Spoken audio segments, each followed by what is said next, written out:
SAfm, South Africa's news and information leader. The US to help train South African teachers, and financial crisis hits HIV research initiatives. Good evening to you.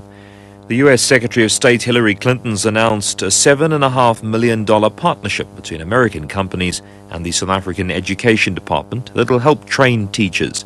She made the announcement during a media conference in Pretoria. Clinton says the School Capacity Innovation Program will provide critical training to local teachers.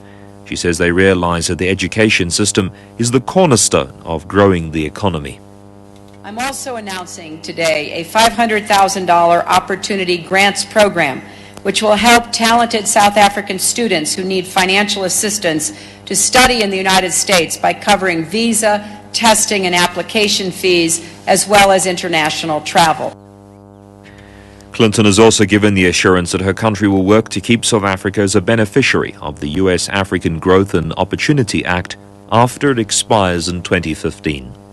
We want to see South Africa included in an extension. We're going to start working on this when the new Congress comes in. So I can promise you our best efforts to make the case, to get it extended, to make sure South Africa is included in it. That's the position of the Obama administration, and we're going to do our very best to make sure that is done. The president of the Medical Research Council, Professor Slim Karim, says the global financial crisis has had a negative impact on HIV/AIDS research and development. This is the global campaign working on the development of HIV prevention tools for women. Plans to close all operations next month because of financial problems. Karim hopes the impact will not cripple the sector. The whole of the product development sector, whether it's in vaccines or in microbicides, are all experiencing financial difficulties, mainly because Europe, that's been a major funder, is no longer able to provide the same levels of funding anymore. And the US also has been experiencing budget crunches. We're finding just generally across the board that there's a sort of financial crunch. Pretoria residents also experienced snowfall today, with flakes falling in the eastern and northern parts of the city. Forecaster at the South African Weather Service, Jan Vermeulen, says it's very unusual for snow to fall there.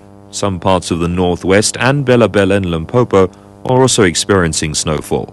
Vermeulen says people should brace themselves as there are still cold days ahead. We expect the cold front that is already east of RSA, followed by an intense high pressure to the south of the country that is advecting very cold air right over RSA. What is unusual of this event is that the snow has moved quite far north. As we've seen, there were snowfalls here in Pretoria, as well as reports of snowfalls at Rustenburg. And with regards to the current system that we have, the cold weather will still last until tomorrow, and also National Women's Day on Thursday. Finally, South Africa's Bridget Hartley says she's taking it one race at a time at the 2012 London Olympics and doesn't want to put herself under pressure.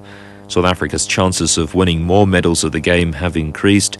Hartley's made it to the finals of the 500 meters women's single canoe sprint after winning her semi-final race today.